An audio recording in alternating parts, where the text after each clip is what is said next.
जटाटवी गलज्जल प्रवाह पावितस्थले कलेवलम्ब्य लम्बितां भुजंगतुंगमालिकां। नमस्कार दोस्तों, मैं पुरी जी महाराज आपका 10 महाविद्या में स्वागत करता हूं। दोस्तों, 10 महाविद्याओं के बारे में तो आप सभी जानते हैं। ये माँ काली के वे 10 रूप हैं जिन्हें हम 10 महाविद्या के रूप में जानते हैं। दोस्तों, भगवान शिव की शक्ति माँ काली कहलाती हैं। दोस्तों, ये 10 महाविद्या ही संपूर्ण ब्रह्मांड को संचालित कर रही हैं। दोस्तों, इन 10 महाविद्याओं से ही संपूर्ण तंत्र चल रहा है। दोस्तों, रावण को तो आप सभी जानते हैं। रावण दशानन कहलाता था। वो दशानन इसलिए नहीं कहलाता था कि उसके 10 सिर थे, बल्कि इसलिए कहलाता था क्योंकि उसे 10 महाविद्याओं का ज्ञान था।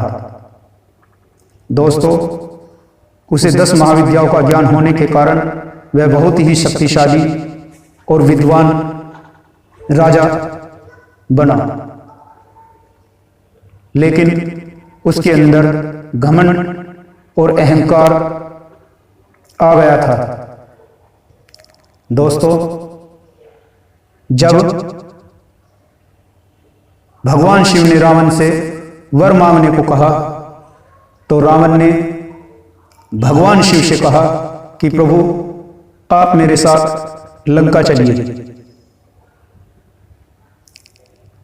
और भगवान शिव रावण की बात मान करके लंका चलने को तैयार हो गए। तब भगवान शिव ने कहा कि रावण, मैं तेरे साथ पिंडी रूप में चलूंगा, लेकिन एक बात का ध्यान रखना कि तू मुझे कहीं जमीन से ना छुआ देना, मुझे कहीं स्थान पर मत रख देना। अगर रख दोगे तो मैं वहीं पर स्थापित हो जाऊंगा।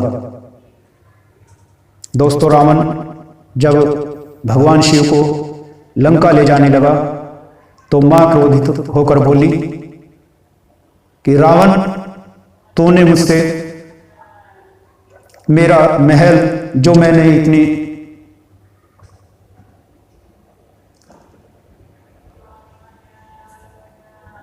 खुशी से बनवाया था वो भी ले लिया, और आज मेरे पति को मुझसे अलग कर रहा है। रावण, मैं तेरा विनाश कर दूंगी। तब रावण ने मां से कहा कि हे माता, मैं यही तो चाह रहा हूं कि आप मेरा विनाश कर दो,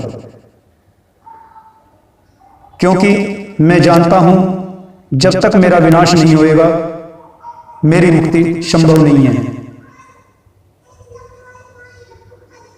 दोस्तों, जब भगवान शिव को रावण ले जा रहा था तब गणेश भगवान ने एक ग्वाले का रूप धारण किया और रावण को शिवलिंग जमीन पर रखने पर मजबूर कर दिया। जैसे ही वो शिवलिंग रावण ने जमीन पर टिकाया,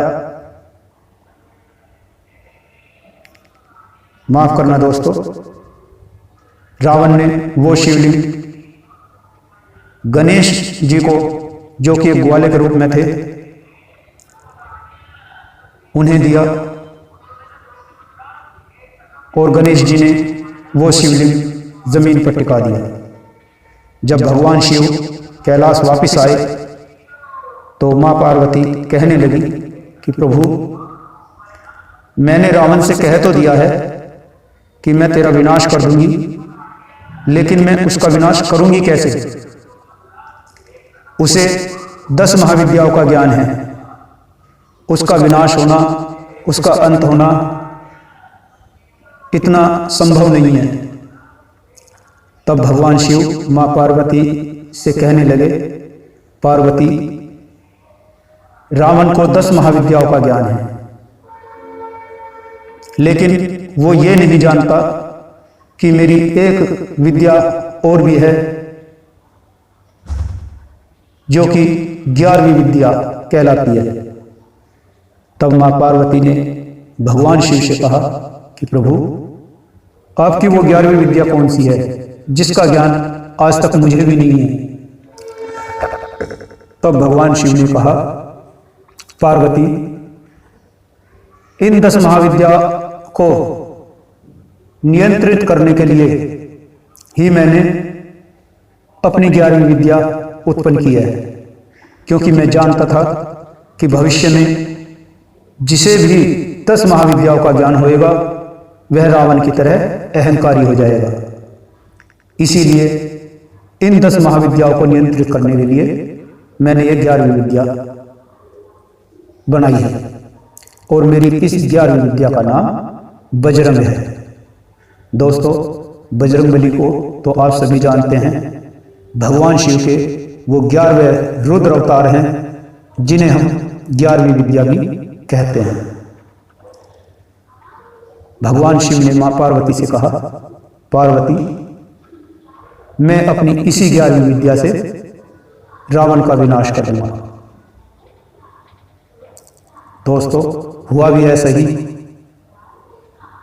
भगवान शिव के इस 11वें रुद्र अवतार ने रावण की लंका का विनाश कर दिया, उसे जलाकर राख बना दिया, जिसकी वजह से रावण का अंत हुआ।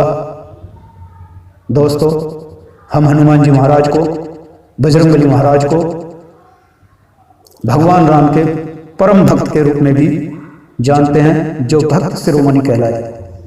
यही भगवान शिव की वो 11वीं विद्या है जिसे हम बजरंगबली कहते हैं। तो दोस्तों, आपको ये मेरी वीडियो कैसी लगी जरूर बताएं। धन्यवाद। जय महाविद्या।